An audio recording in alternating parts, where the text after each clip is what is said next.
Au sud de la frontière américaine, les agents de la DEA se livrent à un jeu du chat et de la souris excessivement dangereux.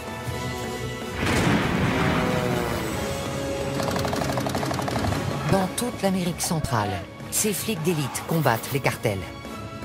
On n'a jamais vu ce genre de bateau. Le flot de cocaïne d'inonder le marché nord-américain. Il y en a une sacrée quantité. Il en sort de partout. Face à eux, un ennemi ingénieux et brutal. Il a avalé 100 boulettes, l'équivalent d'1 kilo. Des milliards de dollars sont en jeu. La vache. Ça fait un paquet de blé. Allez-y, nettoyez le secteur. Bon sang. Découvrez les coulisses d'une guerre dont tout le monde a entendu parler, Et voilà. mais dont peu connaissent la réalité. Vous ne nous dites pas la vérité. C'est lui avec le bébé. Nom de Dieu. Oh, bon sang.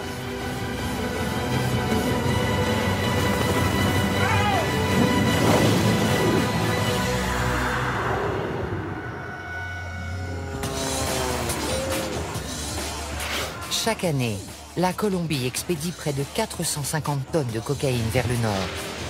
Valeur à la revente, 67 milliards de dollars. Les trafiquants font entrer la drogue par bateau, avion privé et même sous-marin. La méthode la plus employée reste la mule humaine. Les mules sont particulièrement actives dans les aéroports. Une brigade de flics d'élite locaux et 2 agents de la DEA, Liam et Jack, sont chargés de les traquer. Pour des raisons de sécurité, nous ne révélerons pas leur vrai nom. Il sort encore de la poudre blanche. Ils luttent jour et nuit contre d'habiles contrebandiers qui emploient tous les moyens pour faire pénétrer la drogue en Europe et en Amérique du Nord. Il y a de la cocaïne dans ses chaussures. Ils risquent très gros, car les cartels éliminent tous ceux qui se dressent sur leur chemin, même les agents de la DEA. Giovanni était mon bras droit, mon bras armé. Cette semaine, Liam et Jack ciblent les aéroports de Bogota et de Medellín. Mission, faire quadriller les lieux par des équipes de policiers spécialisés et prendre les mules sur le fait. Il est essentiel de contrôler le trafic des mules, parce que c'est une importante source de renseignement. Ils se dirigent vers l'aéroport Eldorado de Bogota, où sont effectués 80% des saisies dans les aéroports colombiens. On l'appelle le monstre. La police des stupes l'appelle l'école. C'est ici qu'on apprend comment ça se passe. Il y a quel vol ce soir? Il y en a un pour Barcelone, 2 pour Madrid, Francfort et plus tard Mexico.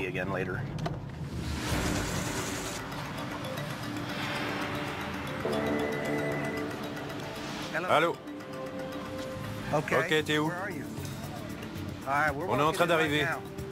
Salut.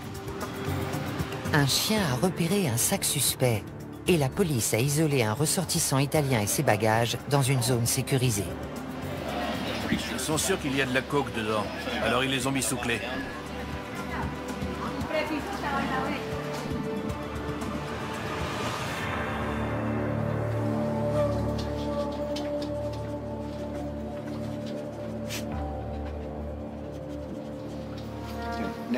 Ils vont fouiller.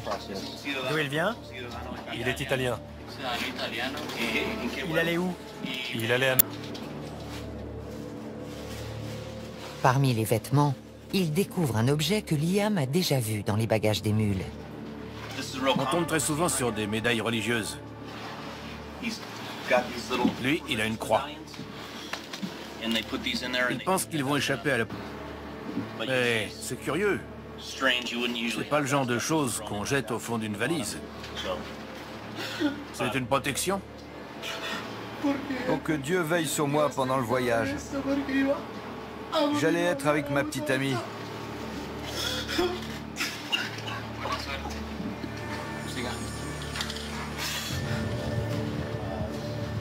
La veste n'est pas normale à la palpation. Il y a quelque chose de lourd dans la doublure. Il perce le tissu pour récupérer la substance et la passer dans ce test de détection positif à la cocaïne. Dans ce cas, le jeune Italien sera arrêté et passera les 3 prochaines années dans une prison colombienne. Voilà. Test positif à la cocaïne. Positif.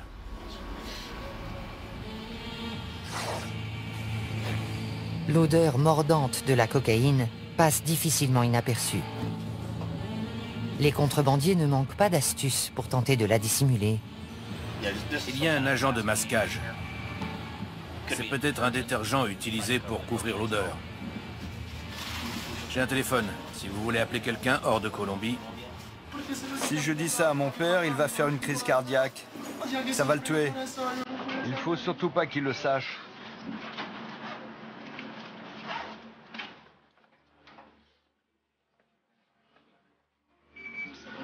Je suis arrivé en Colombie le mois dernier avec ma petite amie. Elle est enceinte.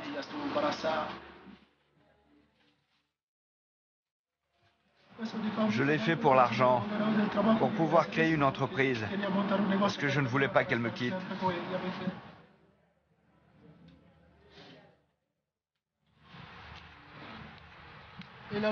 C'est elle qui avait organisé cette folie. Elle voulait qu'on passe notre vie ensemble.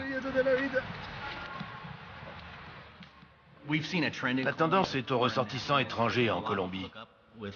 Ils se mettent avec des Colombiennes et elles les poussent à faire de la contrebande de drogue. Je ne sais pas pourquoi, mais ils acceptent. Ils plongent tête baissée.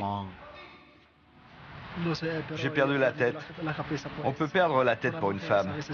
Moi, je l'ai perdue pour elle. Il y a une seule femme qui vaut que tu perdes la tête. C'est ta mère.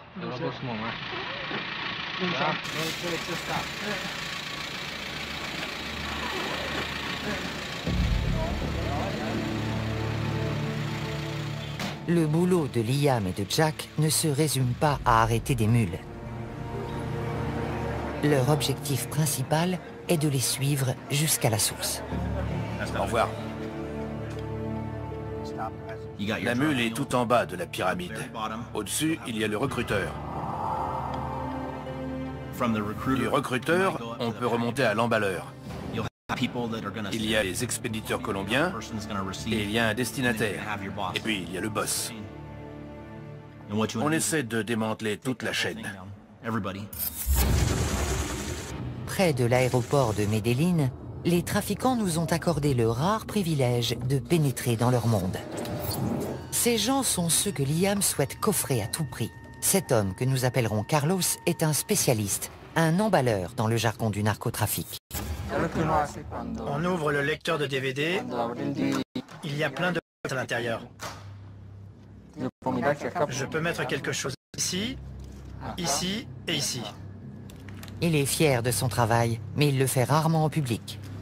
Regardez. On dirait un câble de DVD tout à fait normal. Cette activité peut lui rapporter jusqu'à 11 000 $ par mois. Je gagne beaucoup plus que n'importe quel salarié. Je gagne en un mois ce qu'une personne normale gagne en un an. Carlos ne pourra jamais quitter le cartel, même s'il le souhaitait. Il en sait beaucoup trop. Tu bosses ou t'es mort. Il n'y a que 2 options. Tu les connais, tu sais comment ils travaillent, comment ils expédient la drogue. Ce serait très difficile de les lâcher. Tu fais ton boulot et tu la fermes, c'est mieux.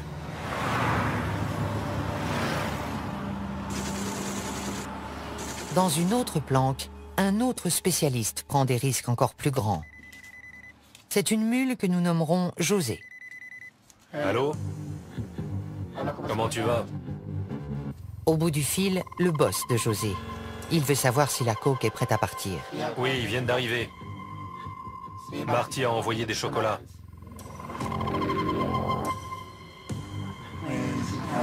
Pour pouvoir survivre, je transporte de la drogue.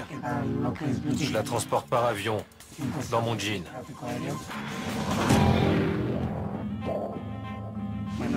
Ça, c'est mon jean normal. On le transforme.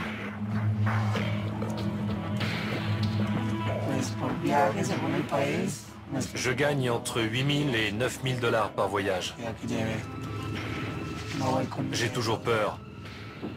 Je regarde tout le temps dans mon dos.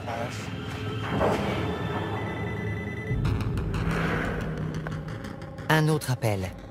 Cette fois, ce sont les directives. Ils te veulent y aller. Et si tu es prêt mentalement, ils te font répéter ce que tu vas dire, ce que tu vas faire, pourquoi tu voyages. Tu connais ton rôle quand tu arrives à l'aéroport.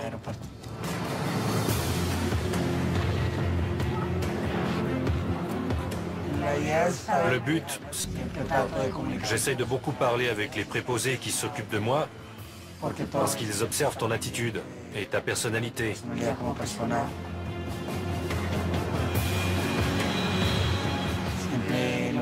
Ma mère vient m'attendre à l'aéroport.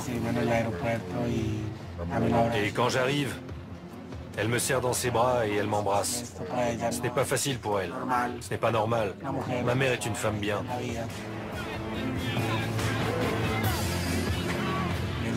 Je risque de me faire arrêter à l'étranger et de prendre 30 à 35 ans de prison.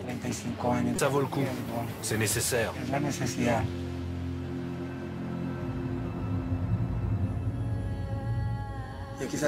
Je le fais pour ma mère, pour mon frère, pour mes études. Ce n'est pas un travail honorable, mais je suis forcé de le faire.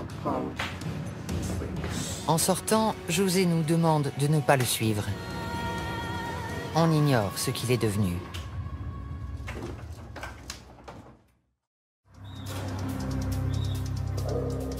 Au terminal de fret de l'aéroport de Bogota, les agents de la DEA et leurs collègues colombiens viennent de découvrir de la cocaïne dissimulée dans un colis d'aspect anodin. L'imagination n'a pas de limite. Ce paquet était expédié en Angleterre. C'est un livre pour enfants. À première vue, il a l'air normal. Mais il dit qu'on a dissimulé de la cocaïne dans la couverture. Vous voyez, à l'intérieur de cet os, ça vire au bleu. C'est de la cocaïne. Intéressant. De la cocaïne cachée dans ses paires de sandales. De la cocaïne dans les poignées de ses instruments dentaires. Les hommes de la brigade des stupes colombienne sont les meilleurs du monde. J'ai commencé à travailler avec eux à mon arrivée et j'ai vu des choses hallucinantes. Je me demandais comment ils faisaient pour découvrir tout ça. Je crois qu'on nous en apporte un autre.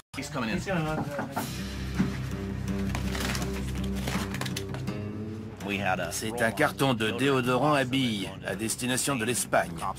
Et les flics étaient soupçonneux. Je suis d'accord, ça n'a pas de sens. Je pense qu'il y a un petit réservoir ici contenant du vrai déodorant et un double fond dessous rempli de cocaïne liquide. Je vais passer pour un crétin si je me trompe. Mais d'après mon expérience, je dois être dans le vrai. Perce un petit trou ici. Liquide.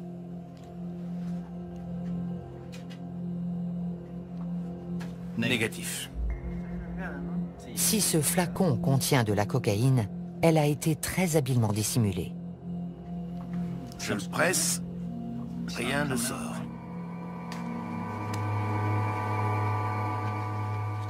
Bleu, positif, cocaïne. Il y a bien de la cocaïne, comme je l'avais dit. Je me sens moins bête. C'est de la cocaïne liquide. Encore un point pour les flics. J'aime la chasse. Une bonne journée pour moi, c'est avoir des informations et remonter la piste.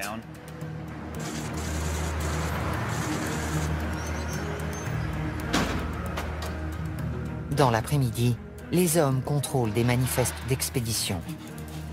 Ils cherchent des informations qui leur permettraient de remonter la chaîne jusqu'au chef de réseau. Il y a environ 3,5 tonnes de fret. Il suffirait d'un indice pour nous aiguiller. Ça part au Costa Rica. Il y a un nom et des numéros de téléphone. Je vais tout rentrer dans la base de données. À l'étage des départs, les policiers cherchent d'autres mules voyageant sur le vol de Madrid.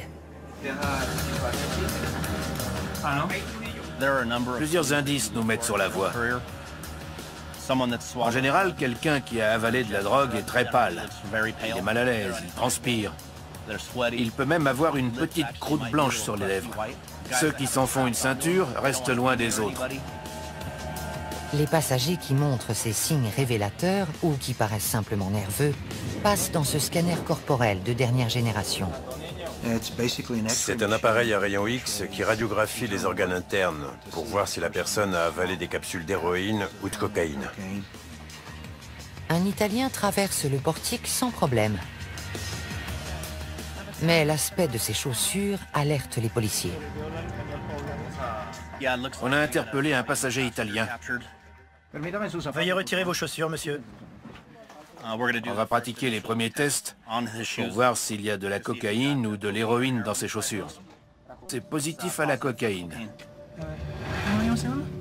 Bleu. Bilan du vol de Madrid, une seule mule. Mais ce n'est que la première arrestation d'une soirée qui va se révéler trépidante.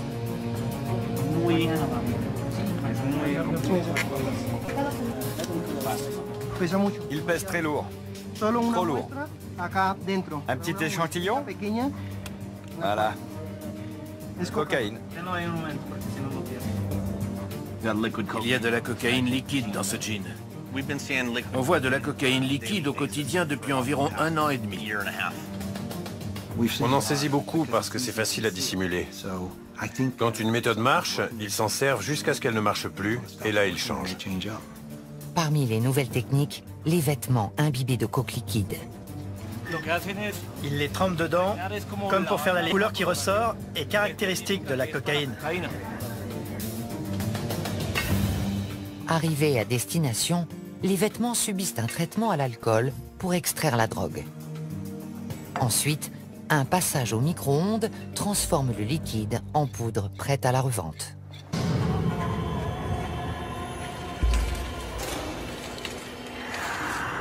Toutes les formes de contrebande sont risquées, mais la méthode la plus dangereuse est celle des bouletteux.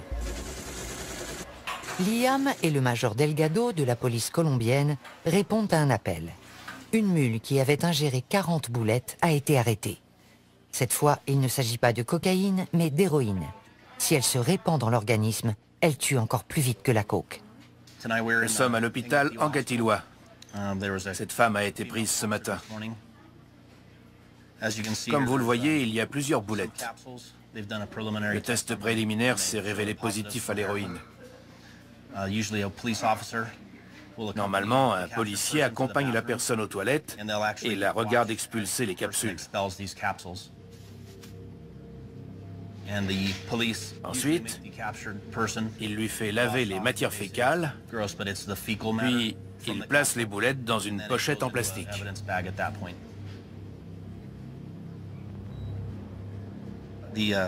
La femme dit qu'elle a avalé 40 capsules. Jusqu'à présent, elle en a expulsé 36. Il en reste 4. Elle espère qu'elle va les expulser bientôt, parce qu'elle craint pour sa vie. Malheureusement, sa vie n'est pas seule en jeu. Elle est enceinte. J'étais obligée de le faire. Je suis au chômage et j'ai besoin d'argent pour nourrir mes enfants. J'ai honte. Je viens d'une bonne famille. Il ne pouvait rien arriver de pire. J'ai déshonoré mon nom. Les miens vont me rejeter. Je sais qu'une longue route m'attend. Je m'inquiète pour mes enfants. J'ai fait ça pour eux. Liam a entendu des centaines d'histoires tragiques, de mauvaises décisions prises pour de l'argent facile. Ils peuvent se faire beaucoup d'argent. S'ils réfléchissent à court terme, ils trouvent que ça vaut la peine. Ils pensent qu'ils ne se feront pas arrêter. Mais on les prend à tous les coups. Ça ne vaut pas la peine. Ils peuvent y laisser la liberté ou même la vie. Mais pour ceux qui les emploient, les bouletteux ne valent que le produit qu'ils transportent. Pour préparer la cocaïne à être ingérée, elle doit être emballée dans des capsules de préservatifs.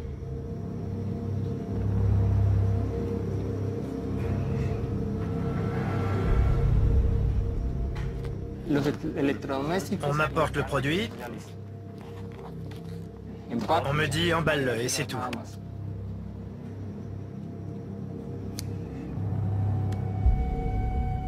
Je ne sais pas qui le transporte. Ce qui compte, c'est d'être payé. Une fois le kilo en boulettes, on engage une mule qui les avalera pour le transport. Nous appellerons celle-ci Moreau. Moreau est bouletteux depuis 10 ans. Il connaît parfaitement les risques. Jusqu'à présent, j'ai fait beaucoup de voyages et je m'en suis sorti vivant. Mais j'ai beaucoup d'amis qui sont morts en traversant la frontière. L'huile permet aux boulettes de passer plus facilement. Mais avec une telle concentration de drogue, la moindre fuite pourrait causer un arrêt cardiaque.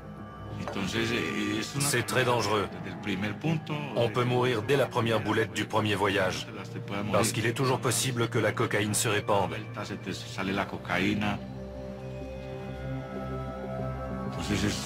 C'est le métier de la mort.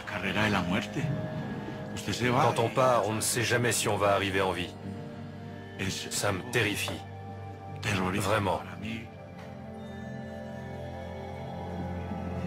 Les horreurs du narcotrafic ne se limitent pas aux mules. On compte aussi d'innombrables victimes parmi la population et la police colombienne. Une réalité qui frappe Liam et Jack de plein fouet. Ils viennent d'apprendre qu'un de leurs plus proches collègues a été assassiné au cours d'une rencontre avec un informateur à Medellín. Il s'appelait Giovanni. J'étais très proche de lui, c'est dur.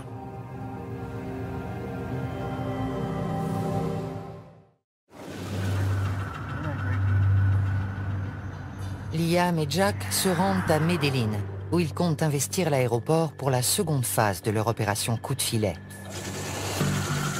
L'objectif de ce voyage dépasse le strict cadre de l'arrestation de mules. Ils veulent trouver les assassins de Giovanni. Je vais à Medellín pour des raisons personnelles. Un de mes meilleurs amis a été tué. On vient coordonner l'enquête sur son assassinat. L'ancien bastion de Pablo Escobar demeure l'épicentre du trafic de drogue, un terrain très dangereux pour la DEA. Tout policier risque la mort à Medellín. Il faut être sur le qui-vive. Quand je viens dans cette ville, je suis prêt à tout. J'ai repéré une moto blanche derrière nous.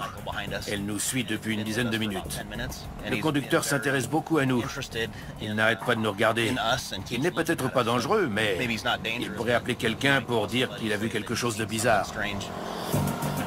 Les trafiquants sont peut-être déjà au courant de leur présence. Mais Liam et Jack continuent jusqu'au jardin botanique où Giovanni a été abattu. Giovanni était l'un des meilleurs policiers que j'ai rencontrés. Il avait un cœur de lion. Il ne connaissait pas la peur. Il faisait un boulot formidable et ça rejaillissait sur moi. Je me reposais sur lui. C'est là? On peut se garer à l'intérieur? C'est arrivé à 7h25 du matin. Il devait y avoir autant de monde que maintenant. Faut être vraiment gonflé pour faire ça en plein jour. Giovanni croyait avoir rendez-vous avec un informateur quand il a été tué de sang-froid devant des centaines de personnes. D'après les preuves matérielles et les photos de la scène de crime, le véhicule de nos hommes était garé dans ce sens. Le conducteur et le passager à l'avant, personne derrière. 2 tueurs se sont approchés par les côtés. L'un du côté du conducteur, l'autre du passager. Ils ont ouvert le feu. L'un d'eux est arrivé à la hauteur de la portière passager. Il a éjecté un magasin, en a mis un autre et a recommencé. Puis il a reculé. Et ils se sont enfuis. Ils étaient entraînés. Ils avaient une expérience militaire vu la façon dont ils se sont approchés du véhicule et dont ils tenaient leur arme. Ils la tenaient pas comme des gangsters. C'était pas leur premier assassinat. Ils vont ratisser le quartier en quête de renseignements. On doit aller à plusieurs endroits, mais vous ne devez pas vous montrer. Être présent ce jour-là. D'autres gens qui sont souvent dans le coin. Peut-être. Vous devriez aller voir par là. Est-ce que la police a demandé la vidéo de surveillance? C'était là. L'homme à qui il parle a une vue parfaite sur la scène de crime. Mais il prenait sa douche au moment clé. Personne ne sait quoi que ce soit sur l'assassinat.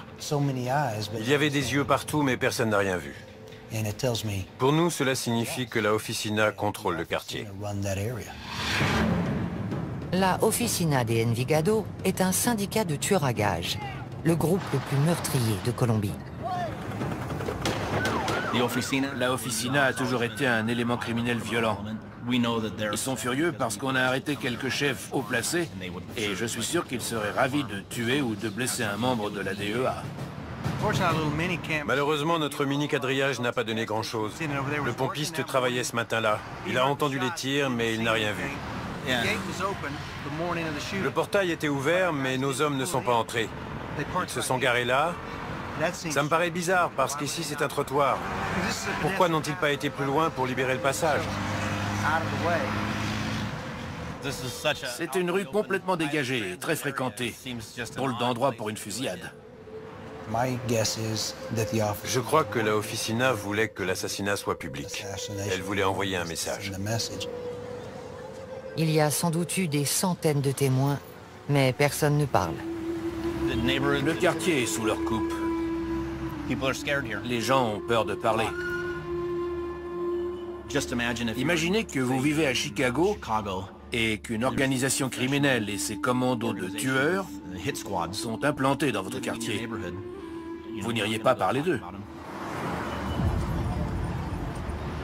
Regardez en haut des collines. C'est un bassin de recrutement de trafiquants et d'hommes de main. Il y a aussi des tas de gens honnêtes, mais c'est là qu'ils recrutent. La Oficina croit pouvoir opérer impunément dans ce secteur. C'est très difficile pour la police quand personne ne veut coopérer avec elle contre les voyous qui infestent la ville et qui tuent des innocents et des policiers compétents qui font de leur mieux.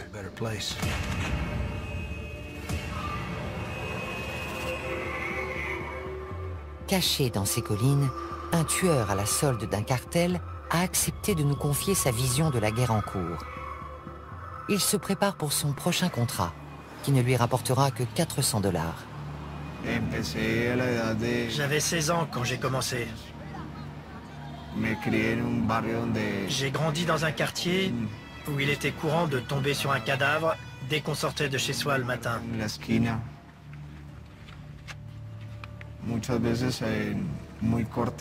Quand on est très jeune, l'esprit assimile ce genre de choses.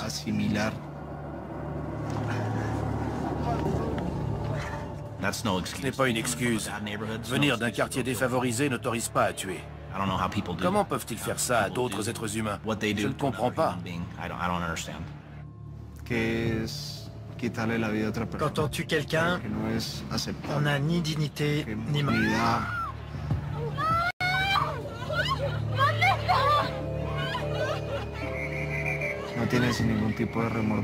On n'éprouve aucun remords. On ne se sent pas coupable. Et chaque fois, c'est plus facile. On devient plus impitoyable. Je suis un instrument. Une marionnette entre les mains de gens puissants. Ils se servent de moi pour imposer leurs lois à tout prix.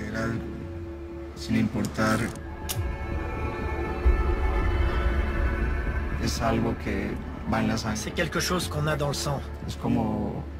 Comme un fil dans un tissu. Quand on commence à tirer dessus, on ne s'arrête plus. Il n'y a pas de compassion.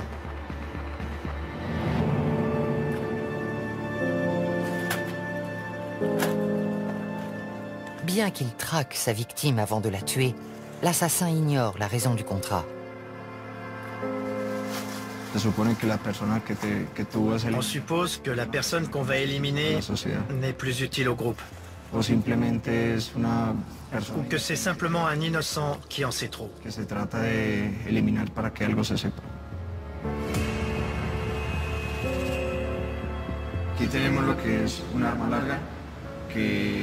Ce fusil sert pour les boulots où on doit percer des gilets pare-balles.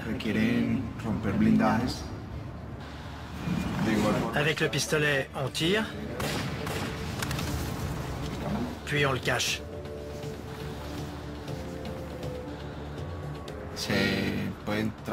On peut enduire les balles de poison. Ici, c'est du cyanure. Une simple éraflure sur la jambe entraîne la mort.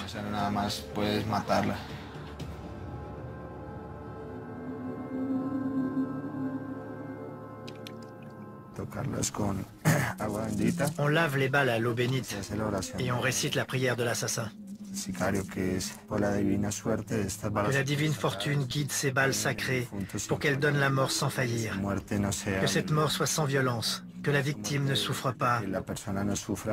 Amen. Des tueurs à gages qui disent des prières et qui se signent, pour moi, c'est de l'hypocrisie.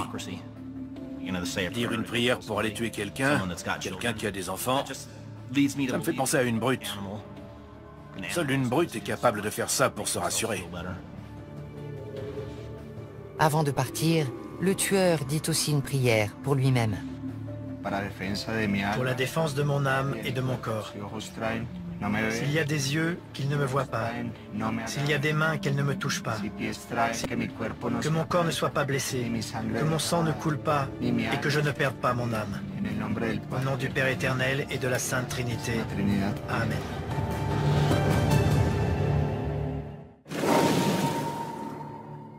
L'opération Coup de filet se poursuit toute la semaine à l'aéroport de Medellín. Une suspecte est dirigée vers le scanner corporel. Les rayons X montrent des images très bizarres, de taille et de forme identiques. Ce n'est pas normal pour des organes internes. C'est la première fois que je vois ça et j'ai vu des milliers de scans corporels. On dirait des entrailles d'extraterrestres. C'est très étrange. 1 heure plus tard, Liam et Jack se rendent aux urgences pour prendre des nouvelles de la jeune femme, dont la vie est en danger. Elle a avalé 42 capsules. C'est de la cocaïne? De la cocaïne liquide, apparemment. Les capsules n'ont pas été emballées par un spécialiste. Elles sont pleines de poches d'air. Mortel. J'ai rarement vu des boulettes aussi mal faites. Elles sont pleines d'air, c'est dément. J'ai jamais vu ça. Normalement, on retire l'air parce que la température interne le dilate.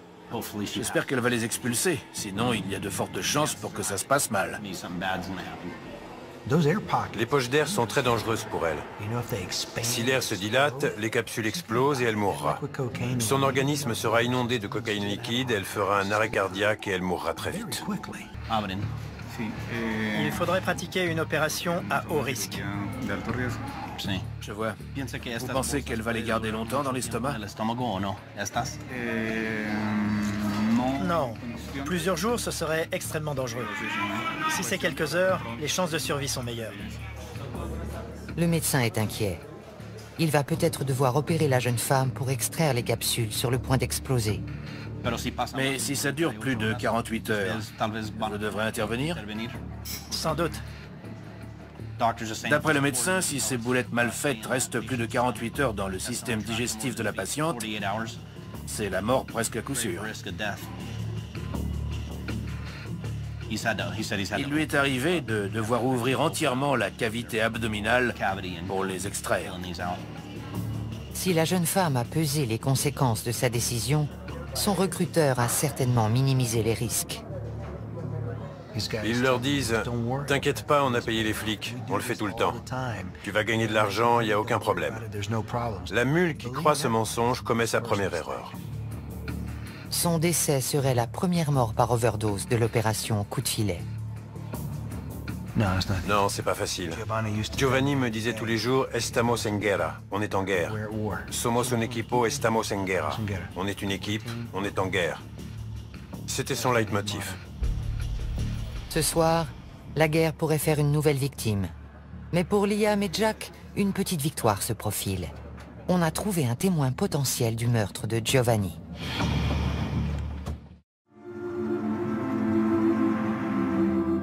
Avant d'entamer une journée chargée, les deux agents passent prendre des nouvelles de la jeune bouletteuse. On fait juste un saut à l'hôpital pour voir comment elle va.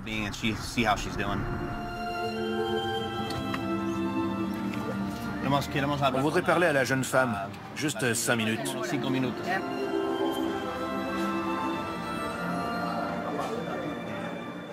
Je crois qu'elle est aux toilettes. Elle a expulsé la dernière? La dernière est passée. Le lendemain, quand je l'ai vue, j'ai été étonné qu'elle ait passé la nuit. Les formalités de sortie vont prendre une demi-heure. Ensuite, ils l'emmèneront en comparution initiale, puis en cellule. Et elle a survécu. Bonjour, comment ça va? Bien, beaucoup mieux. J'ai plus mal. Elle a eu beaucoup de chance d'expulser toutes les boulettes. Elle est complètement remise. Liam et Jack tentent d'en savoir plus sur la personne qui l'a engagée. Mais elle maintient qu'elle a agi seule. Elle dit qu'elle est seule en cause. Je ne la crois pas. Je ne crois pas qu'elle avait les fonds pour acheter de la cocaïne et prendre l'avion pour le Honduras en espérant trouver un acheteur sur place. Elle protège quelqu'un, sûrement un membre de sa famille. Bonne chance et merci beaucoup. Merci. Vous avez été très gentils. Et vous avez des beaux yeux tous les deux. Le soulagement est général. La jeune femme n'a pas payé sa mauvaise décision au prix fort, mais plusieurs années de détention l'attendent. Elle va faire de la prison, c'est triste. Elle sera peut-être un peu moins heureuse, mais un peu plus avisée.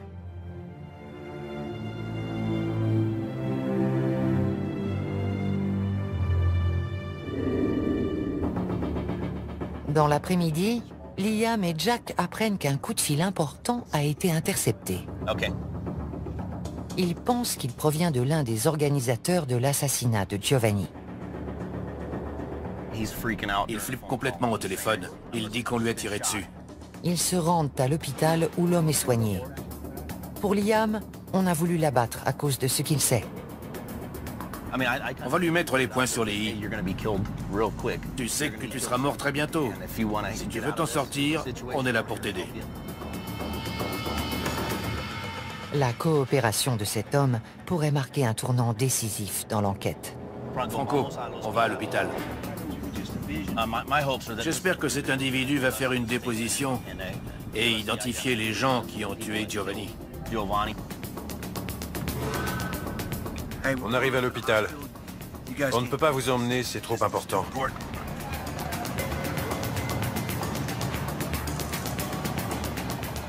On voudrait l'interroger. Il vient d'être blessé.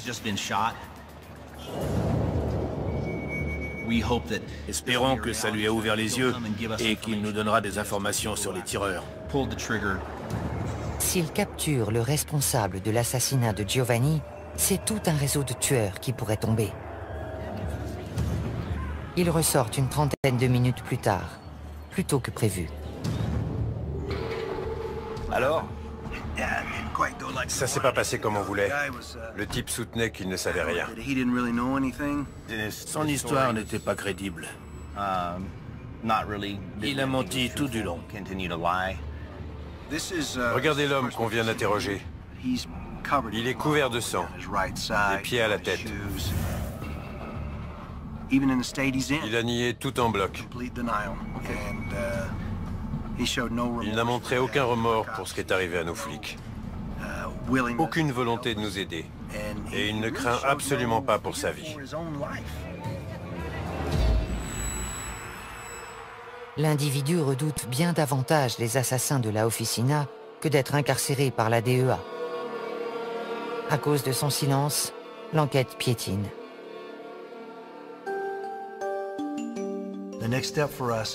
La prochaine étape consiste à demander un mandat d'arrêt pour cette personne. Qu'on le mette au moins derrière les barreaux, où on pourra le protéger.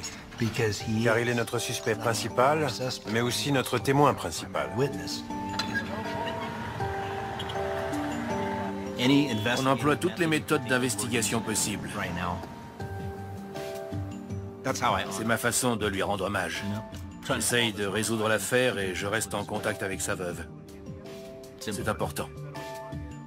il aurait fait pareil pour moi. On n'enquêtait pas sur la Officina de Envigado, mais maintenant on les a dans le collimateur. On n'oubliera pas, on laissera pas passer.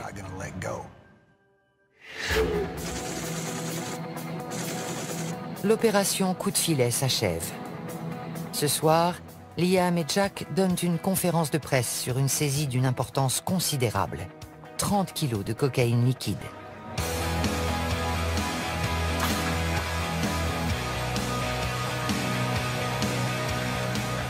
Chacun de ces sachets d'apparence anodine contient un ballon de la plus pure cocaïne liquide. Elle a été dissimulée avec art, mais c'est le boulot de la DEA. Vous avez essayé de ce côté? Non, je le sens au toucher. Pas à l'odeur. Ils sentent rien, mais eux, ils ont reniflé plus de cocaïne que moi.